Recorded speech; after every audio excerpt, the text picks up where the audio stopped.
en este eje de trabajo. ¿Puedo agregar algo a eso, Sí, Fla? claro. Justo, que es un poco en la línea de lo que les contábamos con la lección de las fotos de Krigi, digamos, ¿no? Como no hay un consentimiento ni a sacar esa foto, ni a obtenerla, ni a mostrarla 2 años y 100 años después, digamos, ¿no? Es el gesto. Y con respecto a algo muy chiquito a lo que decía Andrea de las militancias y las masculinidades en las militancias, digo, si es un tema que en algún momento empieza a interesar, las militancias, por lo menos en comunicación social, son un tema que se estudia mucho. Está empezando a haber algunas producciones interesantes, digamos, después de varios problemas que hubo al interior de un montón de grupos militantes, con los lugares de los varones, los lugares de las mujeres, etcétera, de un tiempo a esta parte, que me parece que sigue como mucho la línea de lo que estás diciendo, Fla, no lo había pensado hasta que Andrea lo dijo. Y por ejemplo, se cuestiona la imagen del Che Guevara y aquellos como la imagen como militante, no la persona. Y esos rasgos que son tomados, y las cuestiones del honor, y bueno, etcétera. Digo, si a alguien le interesa, hay algunos materiales que podría llegar a pasar y a componer. Bueno, sigo compartiendo.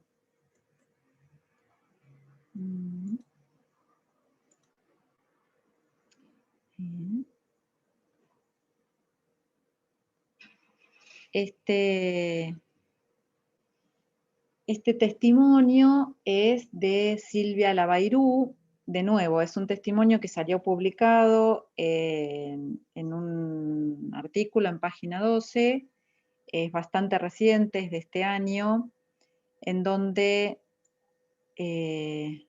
Silvia denuncia que González, se refiere a Alberto González y a Jorge Acosta, la sometían sexualmente en distintos lugares, fuera y adentro de la ESMA. Esto es una cosa que se reitera muchísimo, que las sacaban afuera de los centros clandestinos de detención, iban a, bueno, hoteles, alojamientos, pero también en la casa del padre de ella. El padre había sido militar retirado. Cuando sabían que no estaba, era toda una cuestión hasta simbólica querer abusar de ella en la casa de su padre.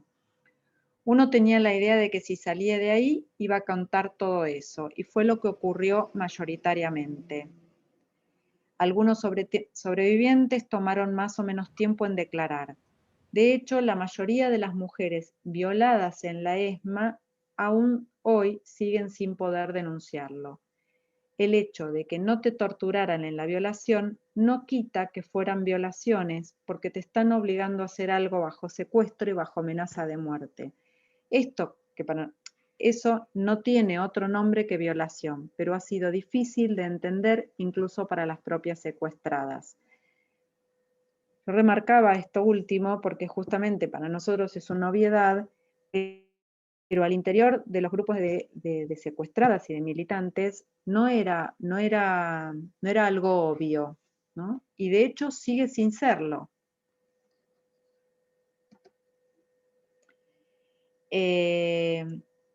Quería comentar porque me parece que es importante, dentro de los grupos de militancia circulaba un documento que se llamaba Moral y Proletarización.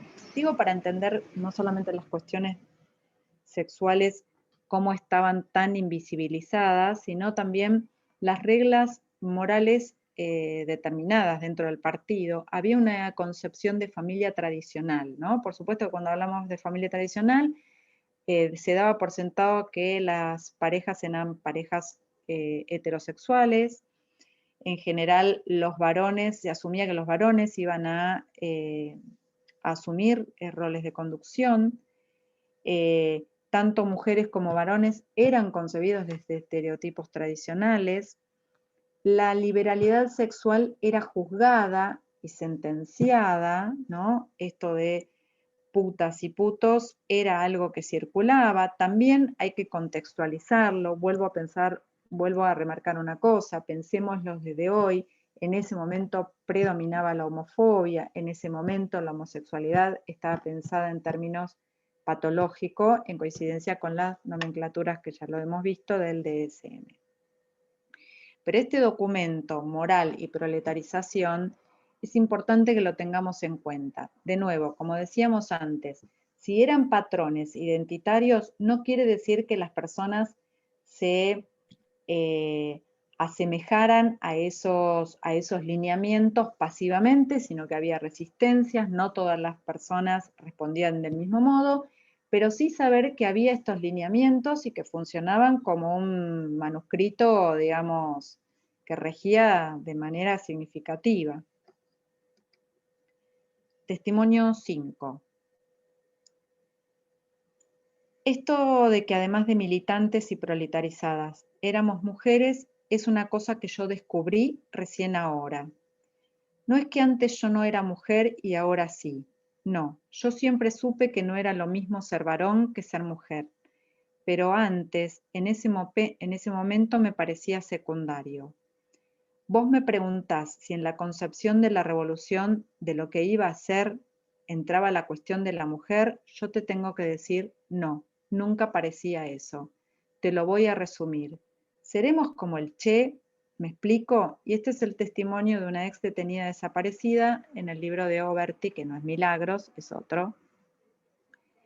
Pero es interesante para pensar esto de cómo no estaban atravesados por ese eje que hoy por hoy podemos analizar, pero no era en ese momento. Esto estaba atravesando todo el tiempo. Y ahora voy a hacerles ver tengo que volver a compartir. Quería hacerles ver un tráiler también de un documental que recontra súper recomendable, que es de Agustina Comedy, es una historia biográfica,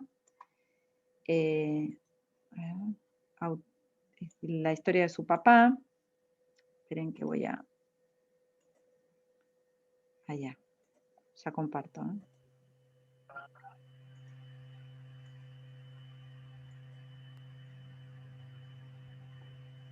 Me dicen si se escucha.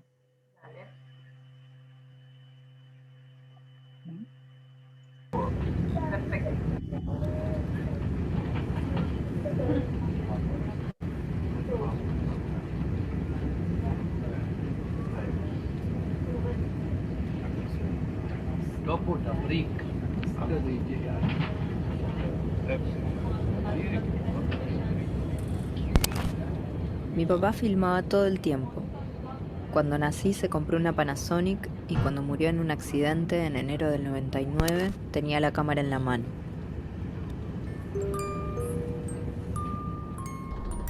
Al tiempo, un amigo suyo, de los muchos que yo no conocía, me vio en la calle y me dijo: cuando vos naciste, una parte de Jaime murió para siempre.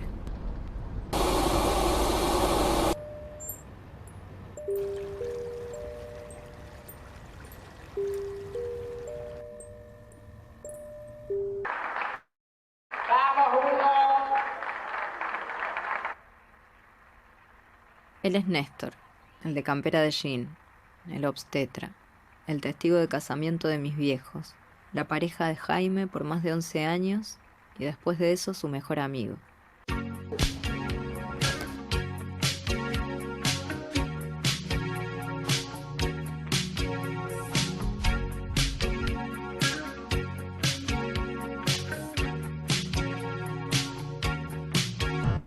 Bueno, yo creo que lo que vos querés preguntar es esta historia sobre los temas de homosexualidad.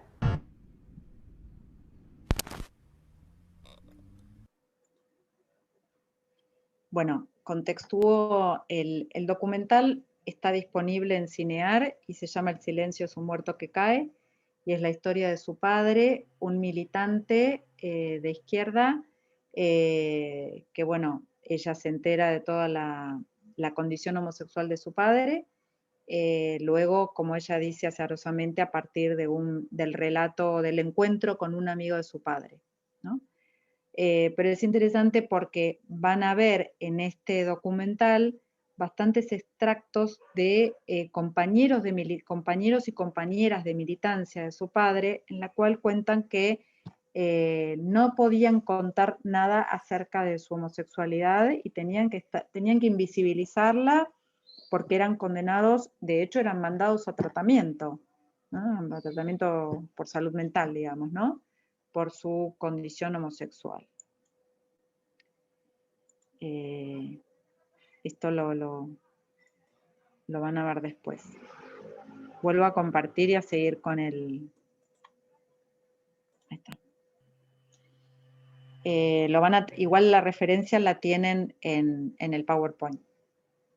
Este sería, a mi juicio, como un testimonio más, porque se hace todo un trabajo documental a partir de recolectar testimonios y voces y darles cuerpo a las voces de los familiares y amigos de su padre.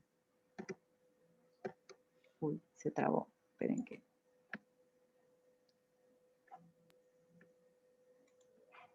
Ahí está, vuelvo a...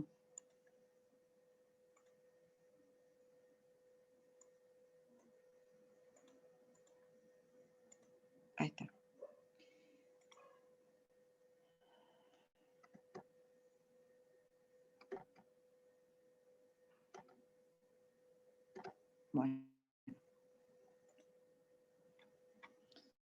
Bueno, en términos más amplios, la sexualidad en sí era pensada como delito, si uno se pone a pensar, ¿no? A partir de lo que estábamos pensando. Todo lo que no encuadra en el modelo heteronormativo del momento es segregado, estigmatizado, y están las cárceles, los correccionales, los loqueros, todos esos espacios de ocultamiento de aquello que no se acomoda a los patrones esperables, ¿no?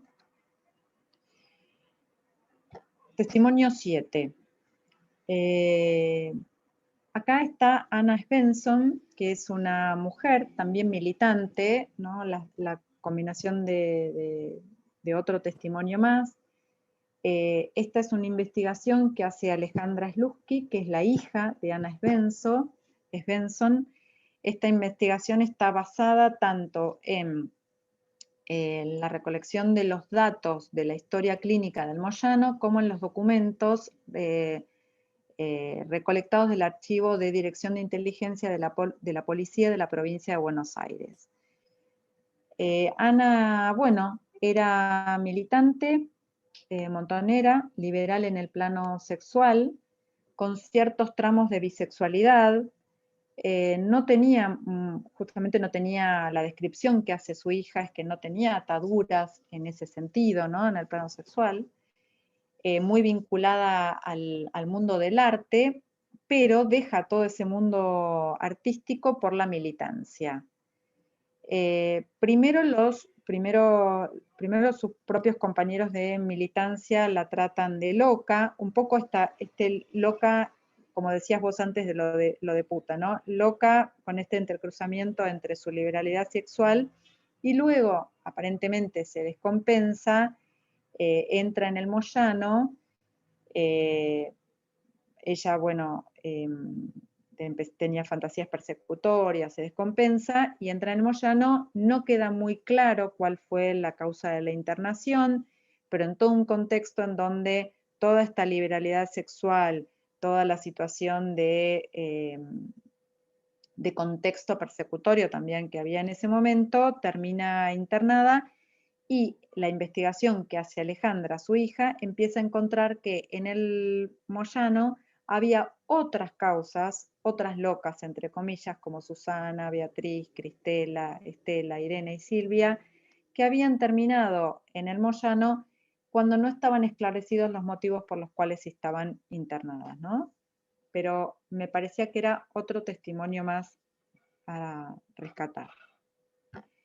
Y otra situación más que me parece muy interesante es cómo, yo les decía antes que había un continuum en todo esto, y eran aquellas mujeres víctimas de delitos sexuales, pero de lesa humanidad, estaban absolutamente emparentadas con todos los delitos sexuales de, por ejemplo, mujeres en situación de prostitución. Hay un testimonio que me parece muy interesante porque eran llevadas o a los centros de detención clandestino o a las mismas cárceles y había momentos en donde se encontraban mujeres y lo que se suscitaba entre estas mujeres, porque después nos vamos a adentrar en el último punto que tiene que ver con las prácticas de cuidado. Testimonio 8. Me llevan al calabozo donde están las comunes, a una celda sola, grande. No sé cuánto tiempo estuve allí tirada hasta que logré recuperarme un poco. Estaba oscuro, hasta que empecé a tocar la pared, a dar la vuelta y me di cuenta que era una pieza de 2 por 3 metros. Llegué a la puerta, en ese lugar sé que es el de los comunes, porque todas las noches entraban montones de prostitutas, cosa que no me fue difícil darme cuenta porque sabíamos todo lo que pasaba desde el comisario Santuccioni para adelante con la prostitución. Las perseguían, las encarcelaban todas las noches. En una de esas noches sube una. Había que subir para llegar a mi celda y me dice, ¿fumás? Le digo sí, y me tiró unos cigarrillos y fósforos. Y le digo, estoy atada. Abrió la puerta, entró y me desató las manos. Me dice, yo mañana vuelvo. Me dice, ¿comiste? No, yo no sabía. No sabía hacía cuánto que no tomaba agua ni comía. Las prostitutas me daban leche con tortitas, me daban cigarrillos. Esta es la declaración de Alicia Morales en la audiencia 7 del 20 de diciembre del 2010 en el juicio por crímenes de lesa humanidad en Mendoza. Fíjense que inclusive este testimonio es anterior a la tipificación de los delitos sexuales. Yo no sé si no recuerdo si en el caso de Alicia Morales también fue víctima, pero esto es un testimonio en el cual, fíjense acá cómo de nuevo nos encontramos con la naturalización de los delitos sexuales, en este caso de las mujeres en situación de prostitución. Y este es otro, que es muy conmovedor. Testimonio 9. En uno de los lugares donde estuve secuestrado, no sé cuál, estaba maniatado con los ojos vendados, tirado, en una línea de jardín de libustro, creo, por la sensación, y siento un líquido tibio que me mojaba y pego un grito. Era una prostituta que orinaba, no me vio y me orinó encima. Entonces insulto a los gritos. Le dije mi nombre y entonces insulta a los gritos, porque se ve que se sorprendió. Le dije mi nombre y dónde vivía mi mamá, que vivía en Rivadavia. Y le di el nombre del obispo de Mendoza, que era rey. Esa mujer se fue a ver a mi mamá, mirá lo inconsciente. Cuando mi mamá me va a visitar a la cárcel por primera vez me dice, nene, qué amiguitas que tenés. Yo cada vez que veo una, las quiero tanto. En realidad eran tan marginadas como nosotros desde el punto de vista ideológico. Esto es en una entrevista realizada por Laura Rodríguez Agüero a Luis Ocaña, dirigente bancario en Mendoza del marzo del 2013.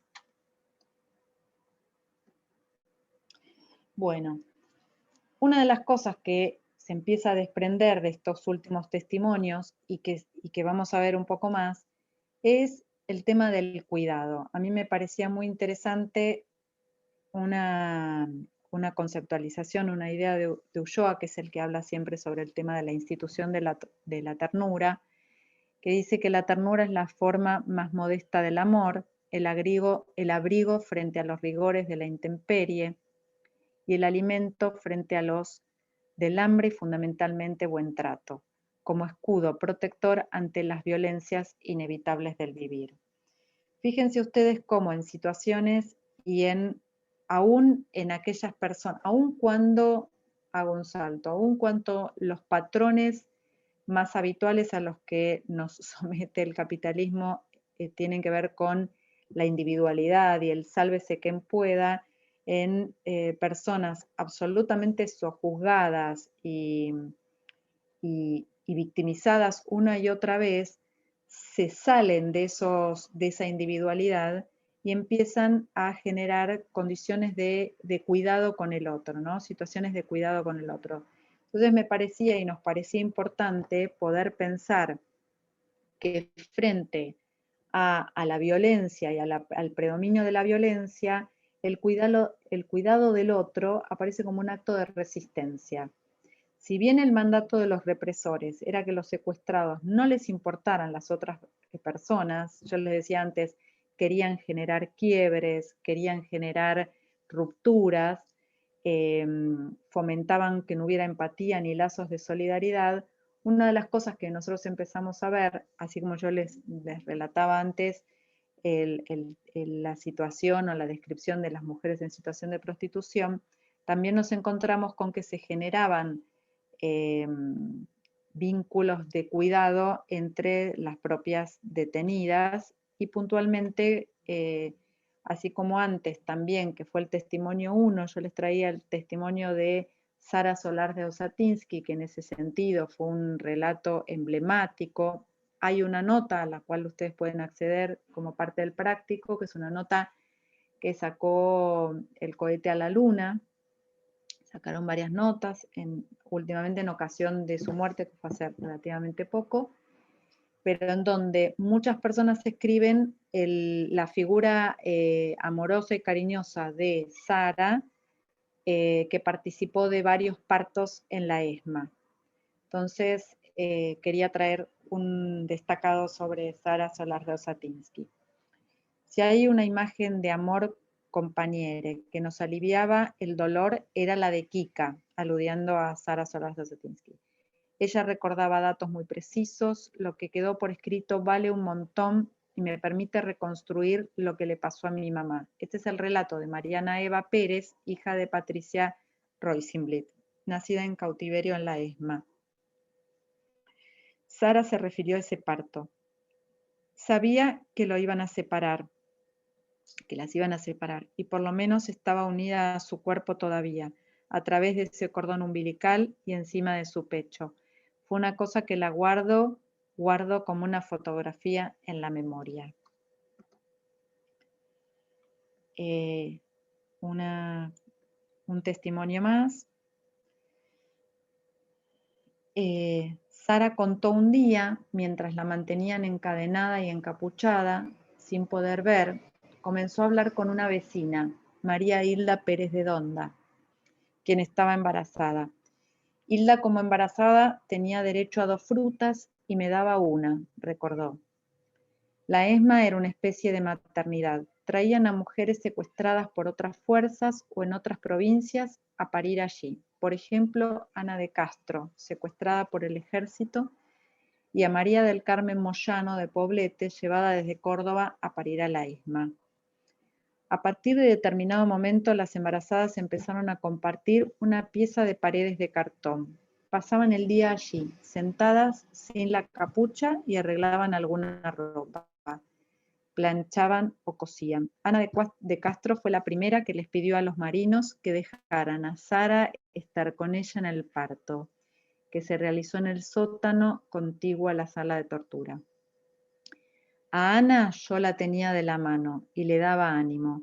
Tenía los pechos destrozados por la picana. Cuando la criatura nació, estaba desesperada por saber si era normal, si tenía todos los dedos, los ojos, la nariz. Creía que al bebé lo habían deformado con la tortura o que no sobreviviría. Sara Solars fue una de las primeras en testimoniar haber sido víctima de delitos sexuales y en ser reconocida por otros testimonios como proveedora de cuidados a sus compañeras embarazadas y asistió a sus compañeras en muchísimos partos. Bueno, esto. Ahí está, igual ustedes tienen el PowerPoint con los datos del práctico, pero queríamos sobre todo terminar un poco con esta idea que pese a situaciones de violencia tan ostensible, tan arrasadora, se pueden generar prácticas de cuidado aún entre las personas, aún en las mismas víctimas, ¿no? Y que son potenciadoras y que se reivindican y se rescatan y son marcas que han dejado y que han trascendido en los testimonios. Por eso es importante traer estas situaciones de cuidado, tanto las situaciones de violencia como estas respuestas espontáneas que se fueron dando, ¿no? De vínculos de solidaridad. ¿Quieren compartir alguna situación, como hablaron antes Andrea o la otra, Ailem?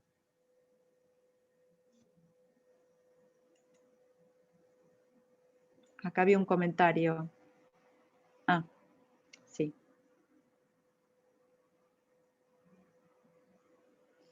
Sí, Mariana Eva tiene un diario que se llama Diario de una princesa montonera. No lo he leído. Ah, mira. Ahora que hablabas de la ternura y de las prácticas más reconstituyentes de la subjetividad, está este libro también de Marta Dillon que se llama Parecida, donde ella hace todo un recorrido, parte de lo que quizás en otro momento vayamos a incorporar, ¿no?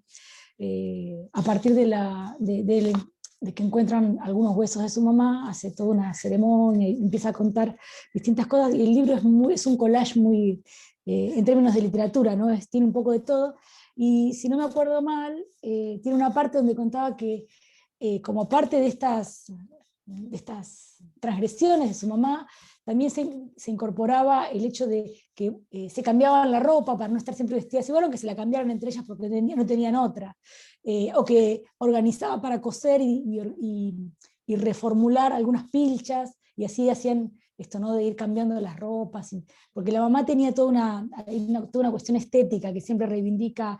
Me hizo acordar, todo surgió por Hilda, que Victoria Onda siempre dice que cuando hablan compañeros de la madre, de militancia y compañeras, mencionaban mucho el tema de la estética y que la mamá era muy coqueta, y Marta Dillon tiene una cuestión parecida cuando habla de su mamá, e incluso ella lo refrendó, como que eso no se terminó en Cautiverio, que la mamá seguía teniendo estas prácticas de cambiarse las pilchas, de coser y todo lo que les dije antes.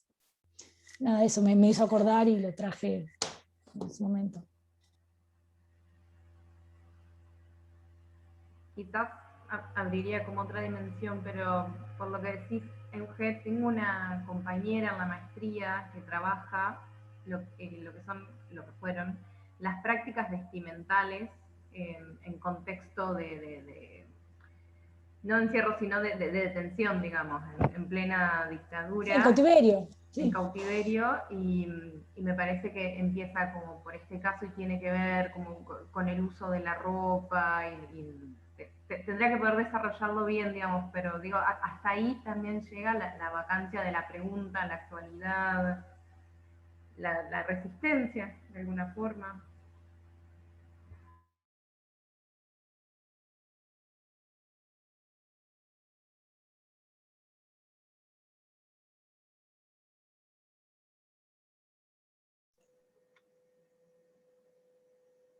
¿Alguna quiere compartir algo así como traía Euge? Porque todo el tema de la vestimenta, toda esta cosa de los marimachos, cómo eran vistos, o las coqueterías, etcétera, es todo un eje que no queríamos ahora como irnos además a abrir eso, pero también es un eje súper interesante para pensar.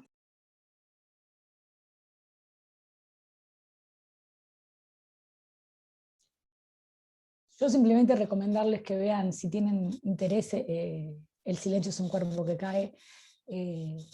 Me tardé mucho en verla porque uno a veces es terrible. Hay que acometer, ¿no? Esos documentales hay que estar fuerte, y yo hace rato que no estoy fuerte ni lo intento, pero vale la pena y tiene un tono, digamos, policromático, no es una cosa que uno dice, por favor, por favor, por favor. Tiene esos momentos, pero también tiene, nada, la alegría, el glitter y la farra que también hicieron a esa época. Me parece que hay un rescate en esos términos de muchos colores, no uno solo. Pero retrata mucho una época, es muy interesante, es un testimonio muy valioso, me parece muy interesante. Y está accesible porque está en Cinear, así que yo les diría que no se la pierdan. es muy buena. Y No hagan como acompañado. yo que demoré porque vale la pena mirarlo, está muy bueno.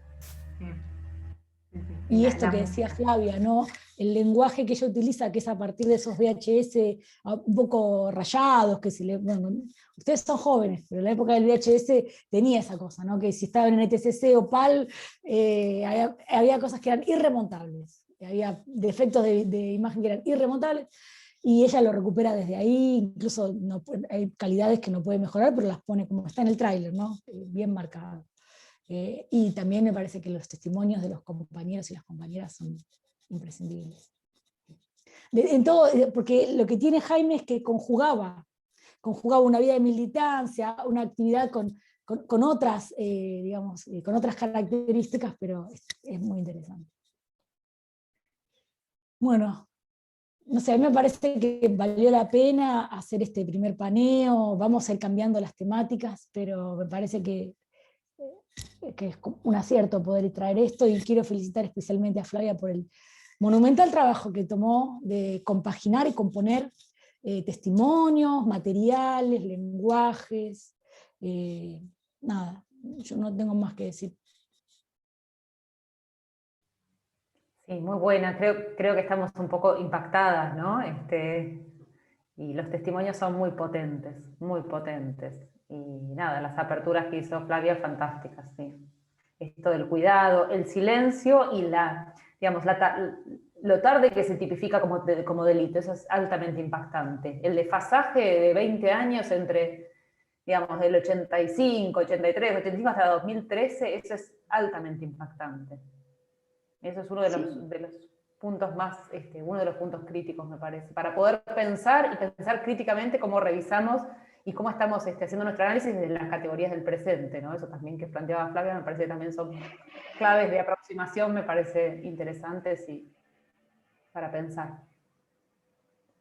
Gracias. Ahora,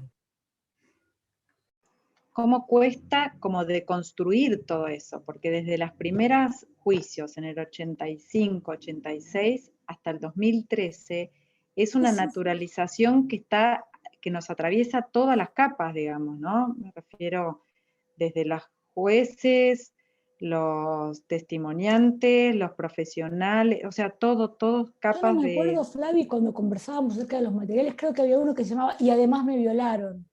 Como que era, no sé si era un libro, si era un testimonio, si era como que también esta dificultad era propia. Y vuelvo a lo mismo, me acordé ahora del documental Botín de Guerra, de Coco Blaustein, que también habla de esta, digamos, esta dificultad para poder identificar la apropiación de niños como parte de los crímenes, porque los crímenes estaban en una primera instancia muy homologados a quienes habían estado en situación de cautiverio, ¿sí? Hubiesen sobrevivido o no. Y cómo este mapa que se va abriendo, siempre yo jodo con la misma metáfora, Faraón se va a reír, de que se abre un pliegue, porque eso no estaba tipificado apropiación de bebés o de chicos, no estaba tipificado delitos contra la integridad sexual. Por eso, todo lo que vos hablaste en el encuentro anterior, de cómo es un campo que en construcción por definición, el contorno, cuando decimos los contornos no están armados, acá tenés, no están armados, no están cerrados.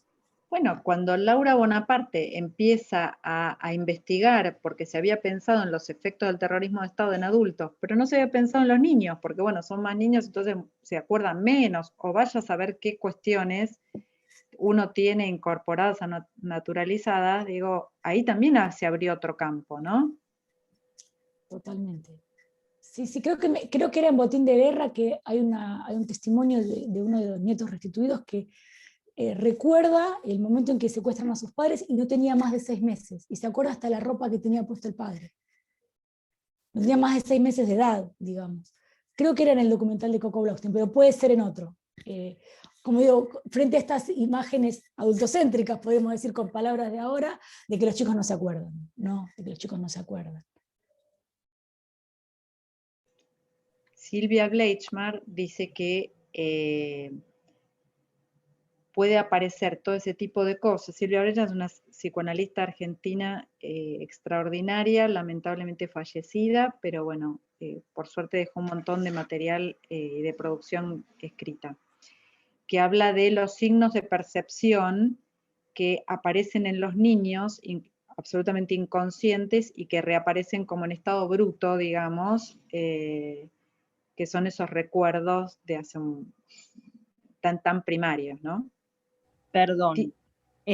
Quizás me confundo, o sea, yo lo leí varias veces, pero no se plantea medio como que Guado de Pedro, por ejemplo, el tartamudeo que tiene podría haber sido desencadenado. Lo leí en un par de notas, quizás hasta está mal planteado desde una concepción, no sé qué opinan ustedes, pero yo había leído eso.